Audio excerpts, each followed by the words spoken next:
धन कहता है मुझे जमा कर, और कैलेंडर कहता है मुझे पलट। इसी तरह समय कहता है मुझे प्लान कर,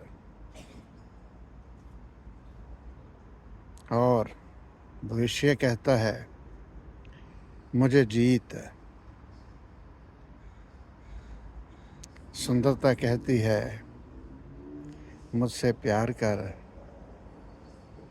और भगवान कहते हैं सद्कर्म कर और मुझ पर विश्वास कर, मैं तेरे सब कष्ट दूर कर दूंगा। इस पर विचार कीजिएगा और मेरे साथ बोले परमपिता परमात्मा की जय।